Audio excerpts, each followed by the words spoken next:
You haven't said anything and they're already applauding. So, well, we all know why we're here tonight. Woo.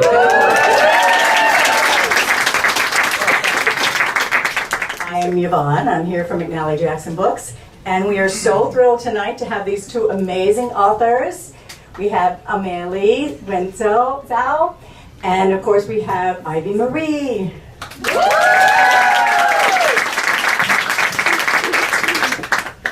After the event, I want to make sure you all know that they're going to be here to sign books for us. So this is amazing because we have, of course, you're supposed to applaud every time I hold it. And we have the special edition. We have a few other books of Amelie's also, but we have the beautiful edition. So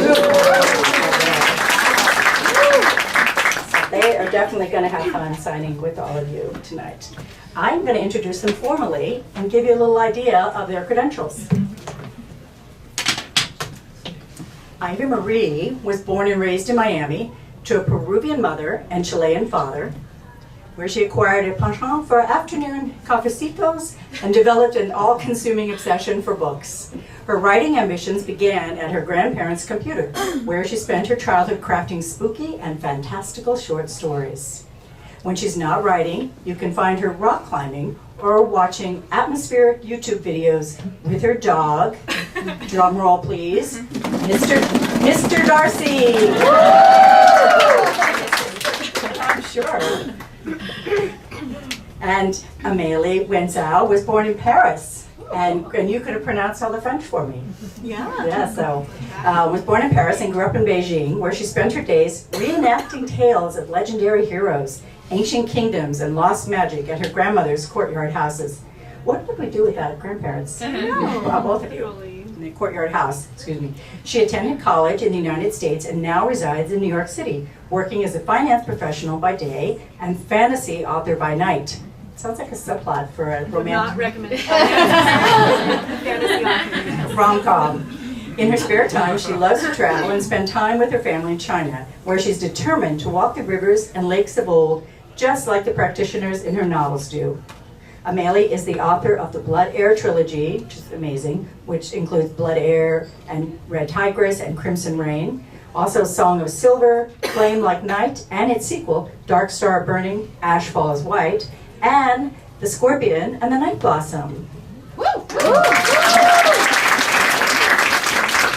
So they are going to be in conversation for a little bit, and then at the end, about 20 minutes before the end, we're going to open it up for Q&A. So you can think of some questions you might have for the authors and find the real story behind the books, so we can see what they've been working on and what they're going to be working on, and it's going to be a lot of fun. Thank you so much, both of you, for being here. All right.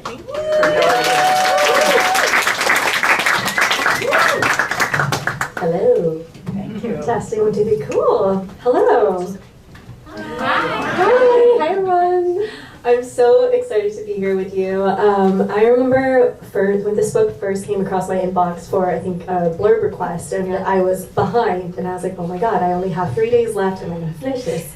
I sat down and I blinked. It was like 6 hours later and I had just devoured the whole thing, and it was one of my favorite reads of the year. So, love this book.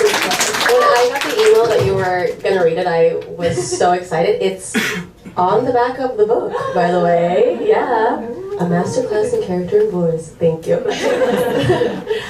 So, huge congratulations on your publication of Immortal Consequences. Can you start by telling us a little bit about the story?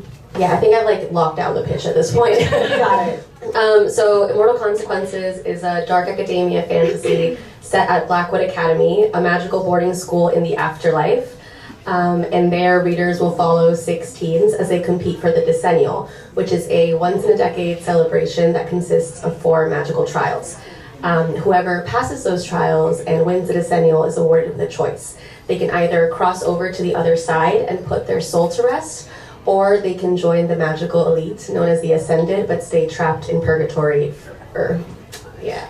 That is such a delicious concept. I think we'll dive into that later, but what what drew me in first was the ensemble cast and how incredibly you nailed all 6 POVs. Like, I feel like if I was reading, like, you know, Six of Crows or the Atlas Six, a lot of sixes. Those are like my 2 loves. Exactly. I was like, their voices are just so distinct. You know, you can hear the characters in your head. I was like, hey, this one's got it. So can you tell us a bit more about our 6 leading characters? Sure, yeah. So it's a multi-POV book. There are 6 points of view. You have Ren, August, Emilio, Olivier, Irene, and Masika. They all kind of came to me pretty naturally from the beginning of the book. I knew it had to have 6 points of view from the first time I ever thought of the book. You have kind of Ren, who is the stubborn control freak, as I like to call her. You have August, her brooding academic rival, who has a really, really deep voice in the audiobook. If you've heard it, it's crazy. You have the like kind of next pairing is Emilio and Olivier. They're like my sunshine, comfort pairing. There's actually like a quote that one of them says to the other that's something like, he was sunshine in a cold and unforgiving tundra, and I always say that's them to me when I was writing the book, and when it was, you know, all this like dark kind of twisty stuff happening, they're just kind of this nice soft warm characters to write. And then we have Irene, who is kind of like the baddie of Blackwood. She's like cutthroat and ruthless, but she's also deeply wounded, which kind of explains her behavior. And Masika, who's her kind of unwaveringly loyal friend, perhaps loyal to a fault. So yeah, they're very fun to write as well. I feel like, you know, bad backstory, sad, tragic backstory, and trauma are like my fave. The faves. Sorry about characters.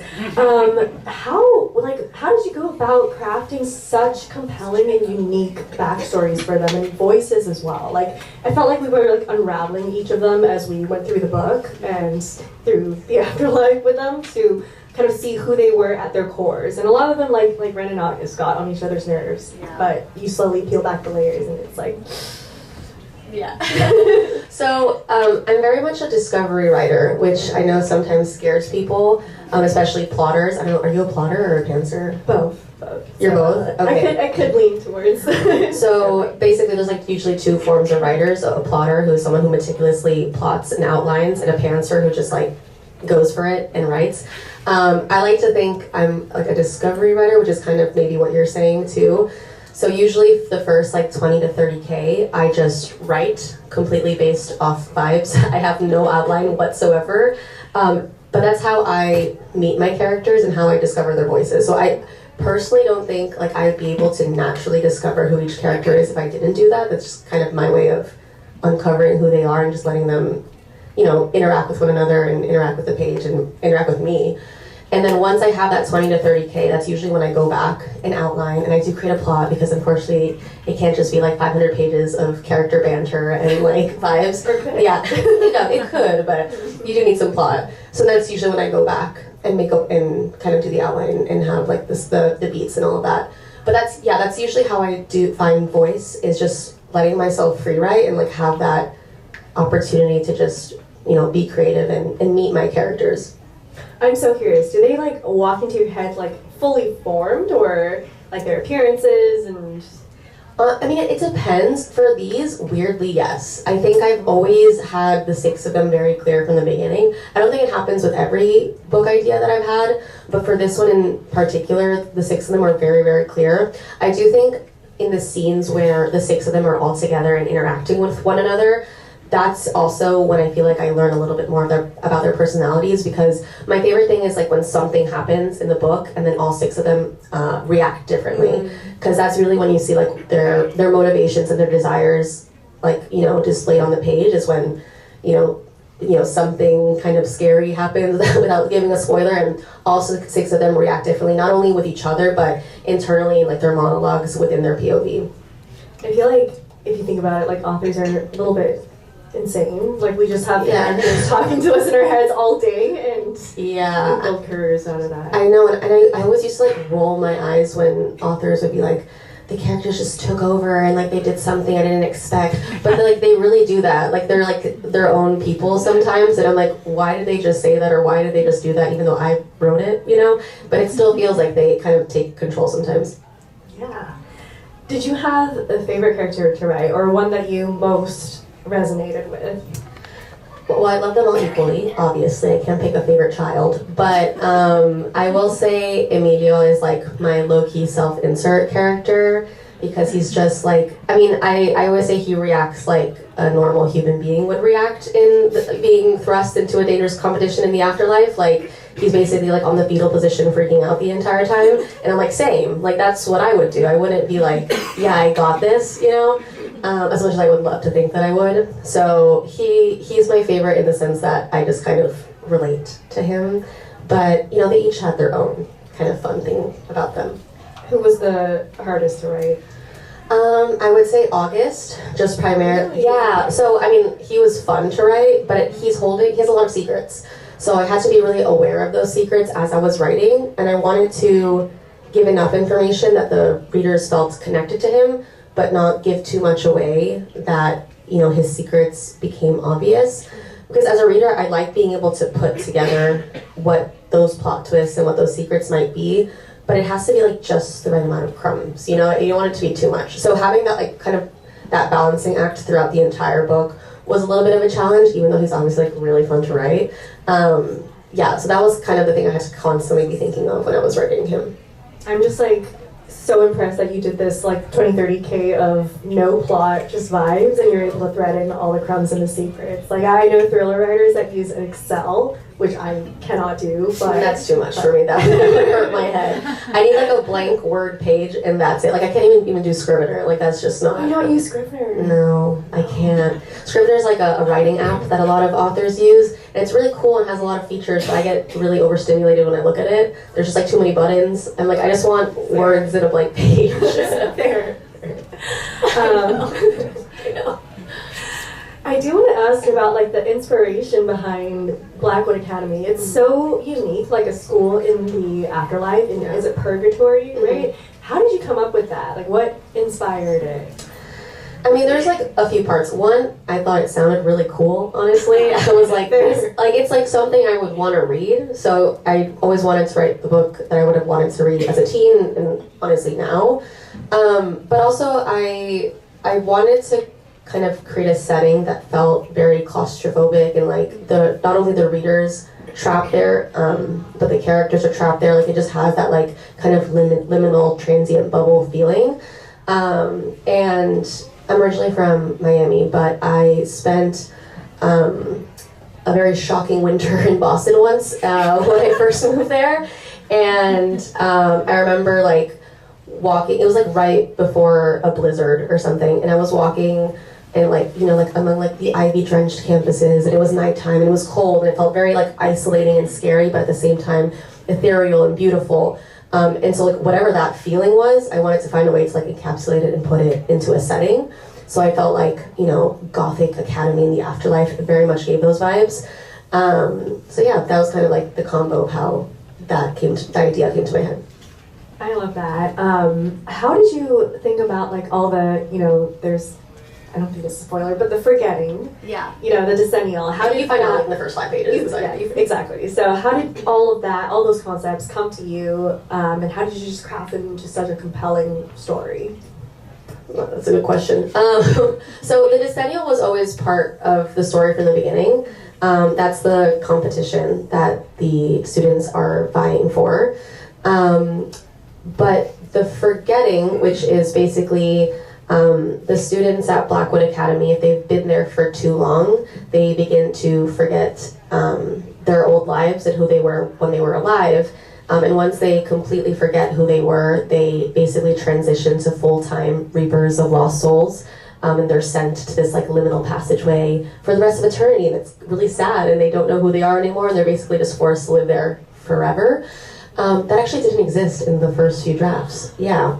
So that was actually added later on it was a few different reasons. One was I kind of wanted to elevate the stakes a little bit more, and I wanted to give specifically one character a motivation for wanting to win the decennial, because if you become part of the Ascended, you're spared of the forgetting, so it doesn't happen to you. So one of the characters may or may not be experiencing that forgetting, so they are really trying to get the nomination. So that was like an added layer that I kind of added afterwards. So it is kind of like, a lot of the times the world building comes to me from the beginning, but that's kind of the magic of revisions and editing, and that's why I always say do not compare your first draft to a finished product book, because the initial draft of this book was so vastly different than what is now, you know, in bookstores. So much happens in revisions and editing and working together with your editor, because you really sometimes find those missing pieces where it's like, oh my god, how was this not there from the beginning of the book? That's incredible, because that was such a compelling like motivation for me, the forgetting. I was like, if I were going to forget about, you know, my entire life, like I would probably try to, I'd also curl up in fetal position and cry over the decennial, but at least I would try. Yeah. That's incredible to know it was added afterwards. Yeah. I guess this book is set in the afterlife, right? But you made the characters go through experiences that reflect how deeply human they are and how much they want to cling to that humanity. So can you talk about the key themes that you wanted to explore in Immortal Consequences? Yeah, there's a few. So it's a YA book, and I always say, like, even though being a teen now and being a teen, you know, 10 years ago or whenever you all were teens, it's obviously very, very different. But ultimately, I feel like there's a core experience of being a teen. You know, everything feels like the end of the world. Everything's very dramatic. Like, the stakes are really high no matter what you're going through. And I feel like that emotional core is something that connects people regardless of age. So having that come through with the characters, I think, is a way of connecting me to them, because it's like, I know that we all kind of collectively go through this. But I also wanted to explore kind of themes of like obsession and power, and like what it means to, you know, who deserves to have power, and like the different ways that, you know, people change when they are handed power. It's also very much a book that deals with grief, and obviously they're all in the afterlife, so they're dealing with a hefty dose of it, because, you know, they're not only grieving people they've lost, but they're grieving themselves and their old lives and the people that they used to be. So that was like a big one for the book. There's a quote that I feel like really encompasses that theme. I feel like I always get it wrong when I say it, but it's something along the lines of, grief isn't the villain, it just wants to remind you that despite the heartache and sadness and loss, there was also once love. And I feel like that's very much the theme of the book. I love that so much. I loved how you crafted such compelling relationships between all of the characters. Like, it's so hard with an ensemble cast, because when I try to write more than, like, I don't know, 3 or 4 people, I'm just like, oh, there's someone that's been standing here quiet for like 30 It happens to me pages. too, don't worry, I have to go back and Go back and make them say something or do something. But honestly, what really drew me were also the kind of the romances in it. Let's talk about romance. My personal favorite was August and Ren. I'm just such a sucker for like the obsession and you know, enmity that they kind of straddle the lines between. So what would your tips be for, or how do you go about crafting a compelling romance? I think ultimately, like, you're not going to be able to please everyone when it comes to what kind of like romantic dynamic you write, because, you know, everyone likes different things. There's people who love slow burn, there are people who hate it. They want like the insta love from the beginning. I'm personally a fan of 500 pages of eye contact and then someone's hands maybe brush. Like, that's what I love. So I just kind of write what I love, and I know that there's going to be people who resonate with it and people who don't. But I think if you try to write for someone else or write something that you don't click with, that comes through. You know, you want to write what you love. So yeah, I'm personally a huge reader of romance, and I think for me, I not only like to read like romantasy and romantic fantasy, but like read outside of my genre, like contemporary romance and the other subgenres like horror romance. That's a thing. Yeah, just like read outside your genre and write what you like and like what brings you joy. And I try not to think too much about, you know, everything else. But yeah, I guess another element too is the reason why I chose like rivals to lovers is I just love when I love when there's tension, but also specifically like something pulling two characters apart, whether that's just themselves and like their own miscommunication or their own secrets, which these characters have plenty of. But even when it's like a physical thing pulling them apart, whether it's like a ticking time bomb, like, you know, they're all basically trying to save their souls, and it's very clear that they all might not be able to. So even that is an added layer of tension that I think is so fun to write when there's already two characters who know they shouldn't be together, you know? I feel like romance is the same as, honestly, it's like a story, right? You have to have an obstacle in the way for them to get together, and that's what creates the tension. Yeah, I mean, I weirdly read some books where it's like they're just like in love from the beginning, and it's great. But I think that's like has to be like a very specific kind of book, and I don't know if I'm the author for that. I'm like, I need there to be so many problems between the two of you. Like, that's personally what I love. Yeah, I tried like the cute cozy romances, and my agent was like, no, I think you need a knife and throw your I literally make them like stab each other. I know, for like fun. the first few Like that's them flirting. It's like them stabbing each other, but it works. They heal, and they like, for reference, they're dead. So in the beginning, they can't hold on, before you start judging me, they can't feel pain in the beginning, so they're just like having a little bit of fun. They're helping each other. They're like, do you feel pain? Yeah. No? They're Okay, trying to find like life among the dead. Exactly. Do you have like you know, either like MBTIs, or are you like an astrology girly? Do you have any of those for like your characters? And because they just interact so naturally with each other, whether it's like enemies or like friends or others. It's like their zodiac signs. Is that what you're asking? Like how do you go brainstorm their characters? I mean, so a lot of it is just like in the free writing, but I do like making like mood boards for them. I have character playlists that I listen to.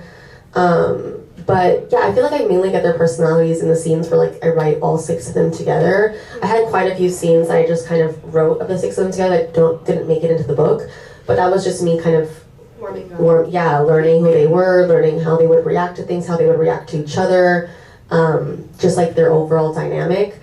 But yeah, I feel like I probably would be able to like innately know their zodiac. I don't know about, what was the other one you said? The number there's one, like right? MBTI, there's like Enneagram, which like I know authors are obsessed. I'm not as educated on that. Yeah. No, I probably couldn't do those, but yeah, I had like a general idea. What were some of your literary influences? I know we mentioned, you know, Six of Crows. You kind of nailed it. And how do you think they shaped your writing style? So yeah, I feel like you're in my head because those 2 books were like instrumental in helping inspire this one. It's Six of Crows and the Atlas 6. So 2 6-title books. No, you like actually nailed it. Yeah, they just, I've always loved multi-POV books, but those 2 books were just like a reminder of how much I love an ensemble cast and having the opportunity to just really be in a character's head and fully understand who they are. So I think once I reread those books, I kind of made the decision like, okay, my debut is going to be a multi-POV book. I might drive myself insane writing 6 points of view, but I'm going to try. So yeah, the 2 of them were like the biggest comps for the book, I would say. And then just like in general, like the series that got me into fantasy and was like one of the most like made me become a reader was the Magic Treehouse series. Like that one for me, yeah, like it is what got me into reading fantasy. I had all of the books. Andrea, you also had the books too. And yeah, it was just like what got me into fantasy completely.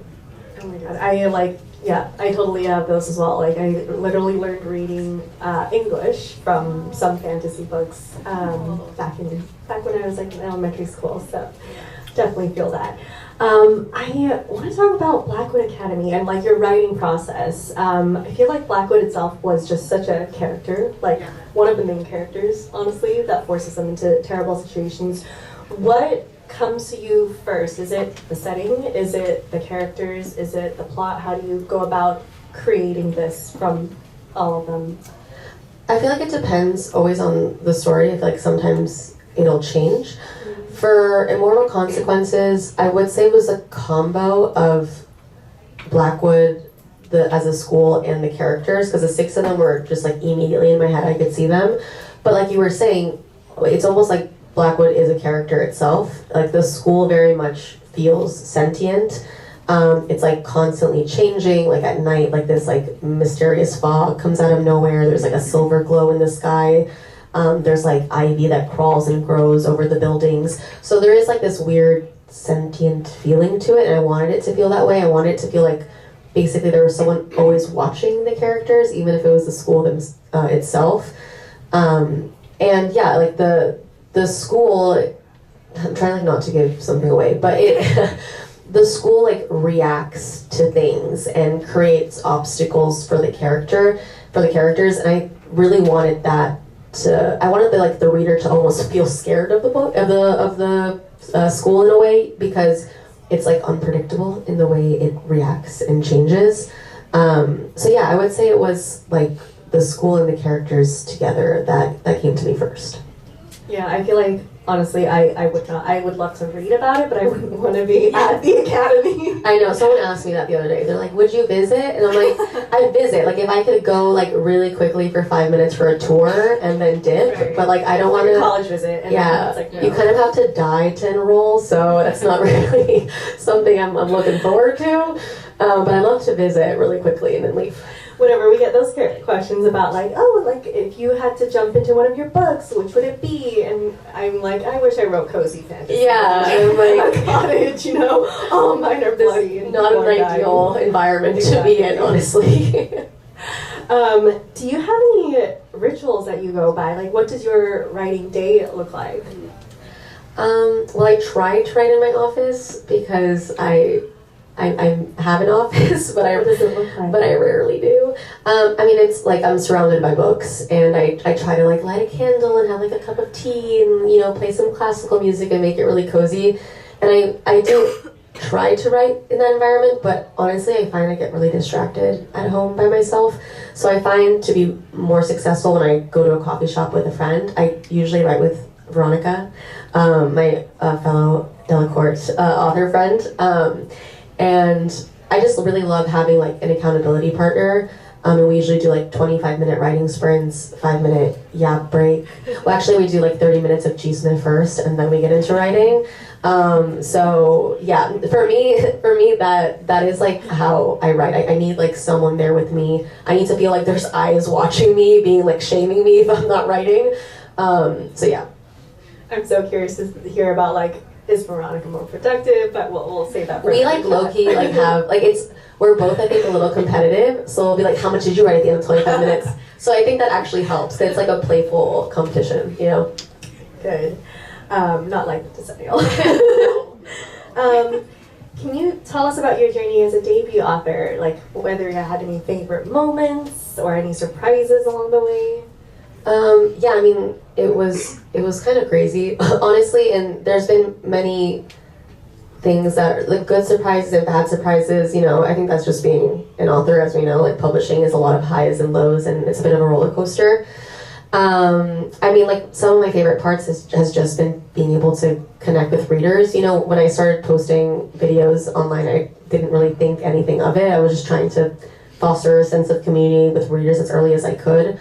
So now like getting to go on tour and actually meet these people who have been following me online for 2 years is really, really cool. Like they've like made me like little bracelets and like necklaces and letters, and someone actually I've had like a couple people like cosplay already, which is so cool. That's like author dream. So that's just been like insane, honestly. Like, you know, the book wasn't even out yet, and there's just people who are so excited and supportive from the beginning. So that's been like a top moment for me. Also, I found out today that I hit the New York Times bestseller list. So that was insane. That's got to be up there. Oh, yeah. And I guess like surprises. There's just I always say like for like debut advice, just know that so much of publishing is completely out of your control. I think people think authors have more control than they do. We really don't. We just write the books and hope for the best. So just being like prepared for that, because I think having things outside of your control is both a very good thing, could maybe sometimes be a bad thing, but sometimes you don't want to be in control of certain things. You want to just let someone else, like, you're gonna do this, wonderful, you know? So yeah, there's just, writing the book is so much more than just the author writing it. There's so many hands involved, there's so many people involved. It's very much a team effort. Completely. And yeah, with the control thing, I always love it when readers come up to me and they're like, I can't believe you're such a talented artist. And I'm like, huh? Yeah. They're like, yeah, I love your covers. How did you draw them? I'm like, no. Oh no, it's not me. I had a few fun questions. Okay. I promise they're not Taylor Swift related. Yeah, I had someone ask me the other day to name a Taylor Swift song for every character, and I completely panicked. I was like, I cannot do that. Can I pull up my Spotify? Can we go to a commercial break? Like, I can't do this right now. I actually just had a war memory flashback. I think I was actually here in McNally Jackson, and it was like, I think it was Rebecca Ross, and she's really into Taylor Swift. She was like, oh, like, can we name our favorite Taylor Swift songs for each of our books? I'm like, no.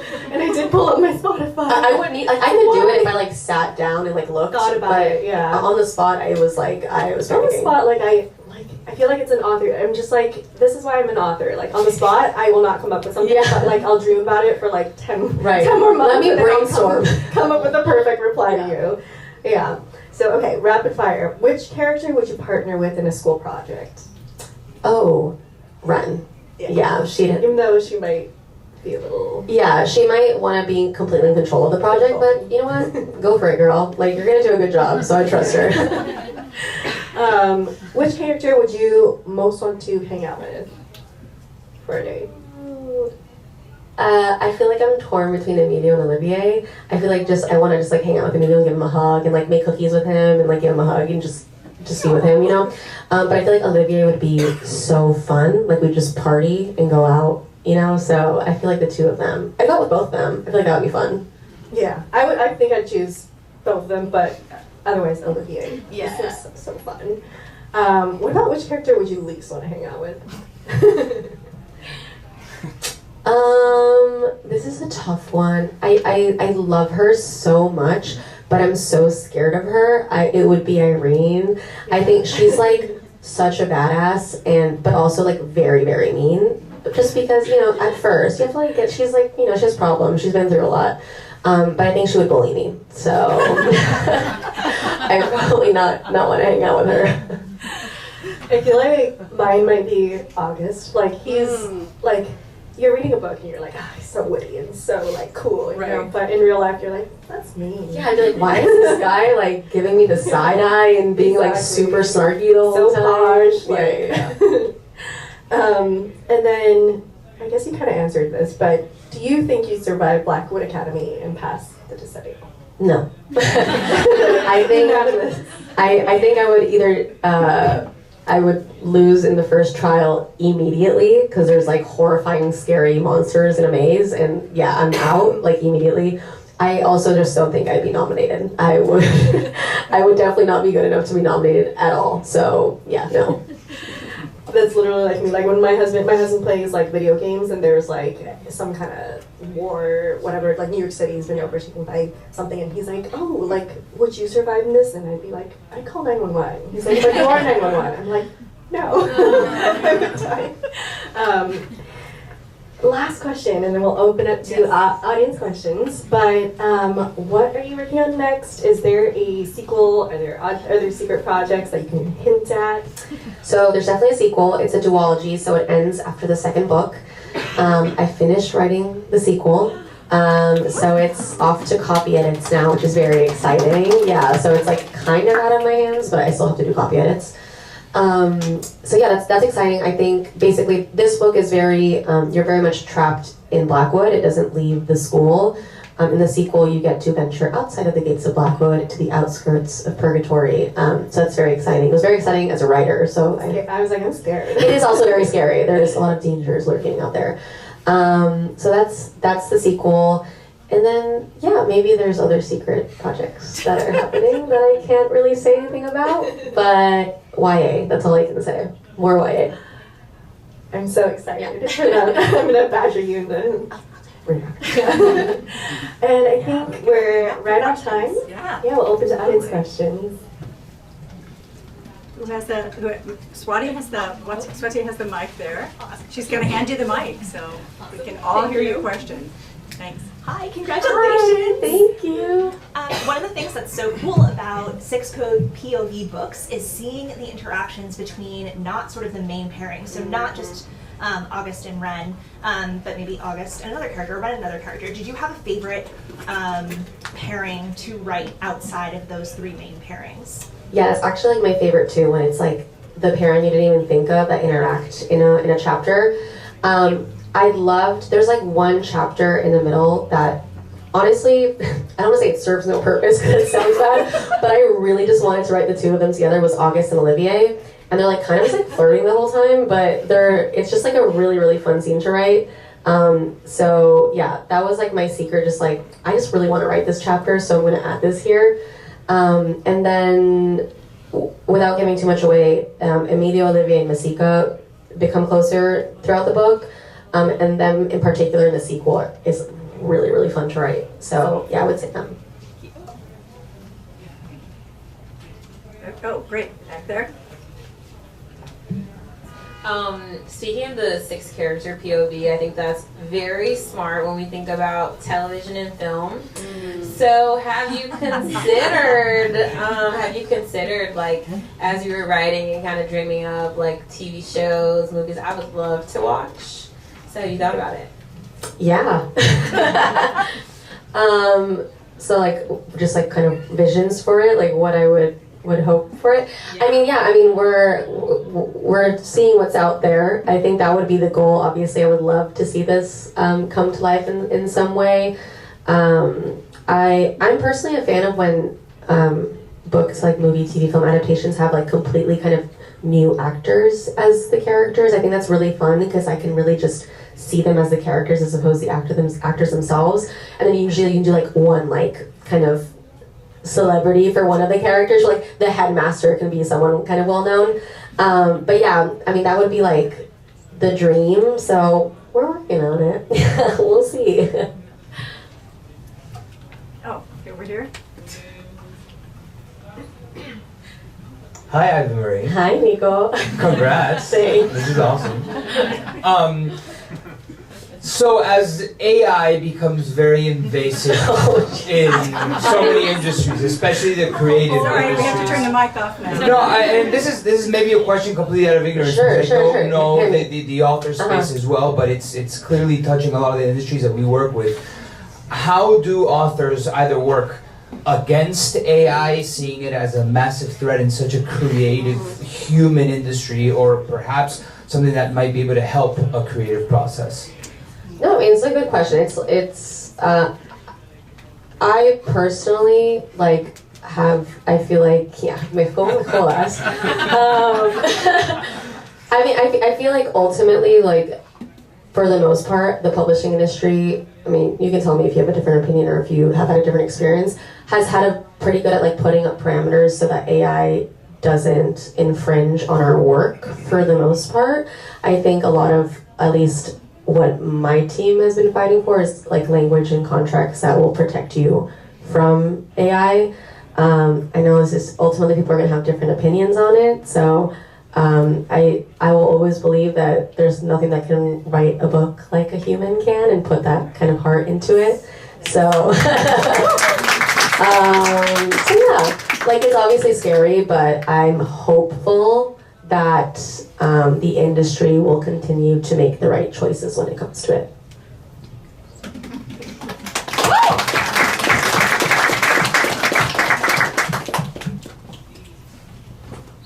Hi, I have a silly question. Yeah, sure.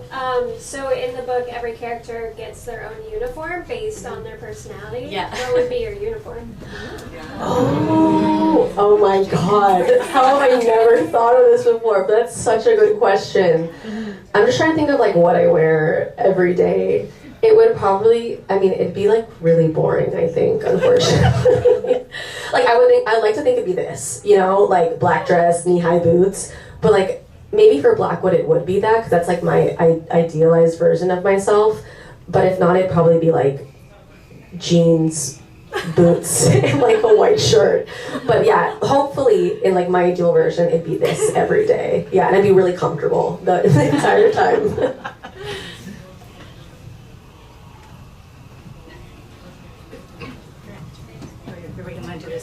Thank you.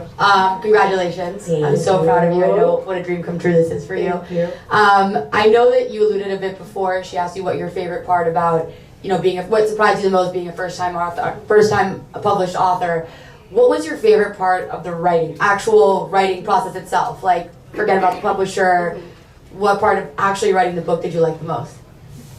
I think, honestly, it was just the fact that I was writing again. Like this book is the first book I finished, which is crazy that it got published. Do you know what I mean? Like, yeah. I had written so much when I was younger. I wrote a bunch of fan fiction when I was like in middle school. You guys know. Always writing. Yeah, I always was writing, and so before I started writing this book, it had just been so long since I had written, like just allowed myself to write for fun and just see what happens. So when I started writing again, it was just that feeling of like, oh my god, why did I stop doing this all these years? And finding that joy of just like writing and being creative. So it was really just like starting and allowing myself to do it and be like, screw it, like I'm not doing this for like any specific purpose. I didn't even think I was gonna publish it till like I finished it and then Googled how to become an author because I had no idea how. So yeah, it was just like, oh, like I rediscovered what I love to do, which was really special. Proud of you.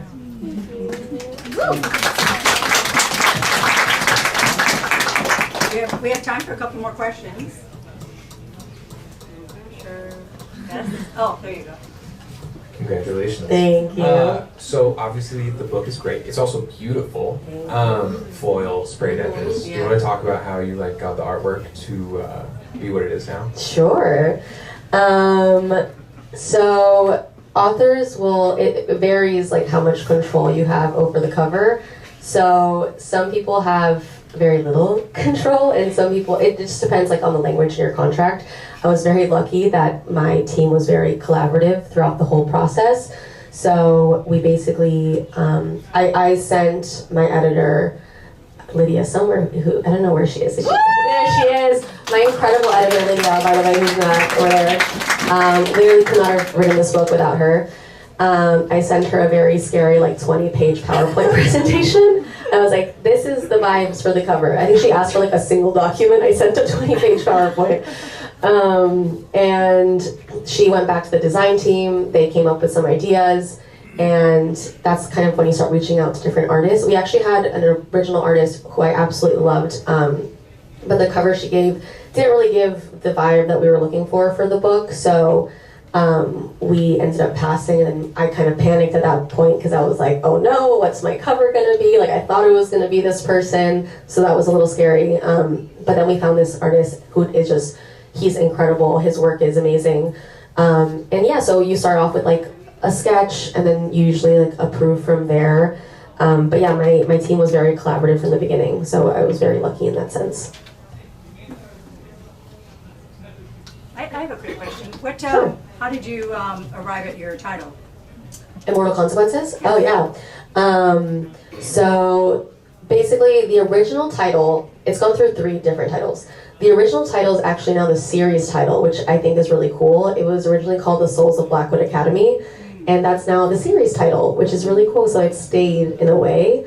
And then there was a very, very brief, like 3-month period where it was called Our Souls to Take, which is like a cool title, but not really giving like YA fantasy vibes that we were striving for.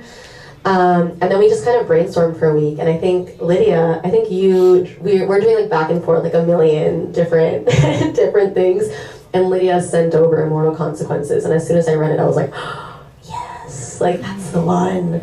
That great cover question just led me to automatically think. Yeah. You know, 'cause that influences the look of the cover so Absolutely. much, you know. And it was happening kind of in tandem, like the cover process and the title process. So I felt like that also helped kind of realize, hey, I don't think this cover is right, because it wasn't giving like that, you know, energy that we were hoping for. So yeah, that was kind of the process there. Great. Amelie, how do you come up with your design team? How do they come up with your covers and things? Because you got some beautiful covers on your books. Thank you. Yeah, so much credit to my team, and they're so collaborative and so kind in like taking my feedback. No, I did not draw it. I did not draw my covers. There is an author who draws them, Isabel Ibanez. She draws them? She draws her own. She drew her own covers for her debut series, and she draws her own maps. She's an artist. Yeah, I was like, how dare you? Yeah, that's great. But similar to Ivy's process, we go through concepts, and then we look at artists. We consult with the design team, and then this one came together pretty seamlessly. We had a slightly different version before, but we decided to go and focus on a centralized object. And it honestly came together really perfectly, so I also feel blessed with my team. Go Delacorte. Go Delacorte, we'll go Can you hold Delacorte. it up and show us the edges again? Because it was just, I feel like maybe I was too fat, flashing it too quickly.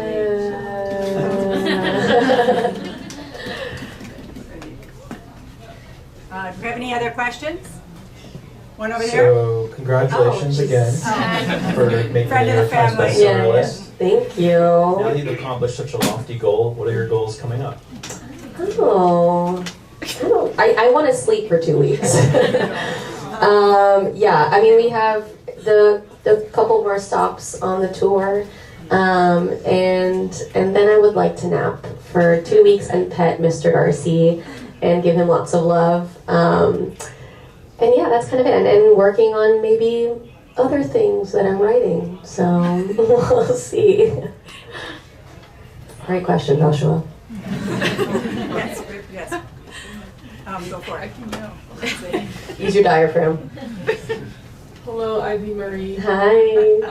One of my favorite parts about the book is that all 6 of them feel like equally main characters. So at the end of writing it, did you have to go in and like cut down any certain characters a lot, or like add to balance them, and like which ones were they? That's a good question. Good try. I know. I think that happens a lot in general. I do think when it comes to like multi-POV books, you do have to be careful of that, because I want it to feel like there's a good balance, but I also don't want it to feel forced. Like I'm not like, okay, they each need to have 10 chapters, because then it just starts to feel robotic. So I just try to make that as much of a natural process as possible. I would say I did have to cut back a lot on the Ren and August banter. Probably, and that could have been just like 500 pages of them looking at each other. Yeah, sorry. Maybe like in the future, like an extended chapter. So yeah, I'm a huge fan of those scenes, so I just had to cut back on those a little. But yeah, I would say for the most part, that's kind of how I went about it. And just even in the sequel, there's even what you were saying about when there's a bunch of characters in one chapter and you kind of forget one character is standing there. There's actually one chapter where like Ren is having a very intense moment with the headmaster of the school, and August is in the room, and I totally forgot he was there. And I think Lydia made a note like, hey, like, I think August is standing right next to him. Can he say like one thing? And I was like, oh shoot, you're right. So you do have to like be aware. It's revisions, that's what you have amazing editors for, to be like, hey, this person hasn't said anything in 5 pages. Can they like breathe or something so you remember they're there. So yeah. Oh, I have another question. Yeah. So, okay, I'll say this very loudly. Is there an audiobook yet? There is, and it's really good. They got 6 different voice actors to do all 6 characters, and they're incredible. I got to be a part of the audition process, which was really, really fun. I got to listen to a bunch of different voice actors and pick them. The voice for August is crazy. Like, it is, he has the deepest British voice I have ever heard. It's like really intense to listen to. But yeah, you're gonna like it. It's good. Are they gonna have it accessible like on Libro FM in addition to outlets like Audible and things Team? Anywhere audiobooks are purchased, you can get them. Thank you, Madison. I was just putting a plug in for the independent audiobook purveyor, Libro FM. Oh yeah, anywhere you can get audiobooks. They are available and ready to listen to. I didn't know you got to audition the authors. The readers. Yeah, no, they sent me like 4 to 5 voice actors per character, and were like, pick which one you like, which was really, really cool. And they asked if I had any suggestions for specific voice actors, and I did. And actually, the voice actor for Red is someone that I specifically loved her work, and I was like, I really, really hope she's available, and she was, which is really cool. So yeah, it was again a very collaborative process, which was really nice. I literally thought you meant you auditioned for the audiobook. How did they not pick you? Yeah, could you imagine? Like, sorry, Issa. Stick to writing.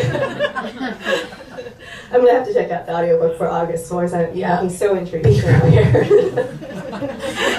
We have time for one last question. Oh yes, okay. How did your experience in music and songwriting influence your writing style and the tone and how you just went into the writing process? Great question, Shmoo. I don't know if it had too much influence. I do think when you're writing, you have to like tap into like an emotional part of yourself, especially if you're writing about a different character who's maybe experiencing something you haven't experienced before. And I feel like you have to do that with songwriting as well. So I think that's something I already had a lot of experience in that I was able to translate into writing fiction. But I think someone else at a different event mentioned how when you're like in music and doing songwriting and kind of collaborating with other people, you kind of get used to criticism a lot, and not necessarily bad criticism, but like just like collaborative criticism that you do have to experience as a writer, not only with maybe other writer friends who are reading your work early, but with editors and copy editors who are telling you you're doing everything wrong grammatically. So like that's kind of stuff I had already kind of gotten accustomed to. So that was cool because I was able to translate it into like a different format. Well, these are amazing questions, and you guys, thank you, Amelie. What great questions. Thank you so much, Amelie.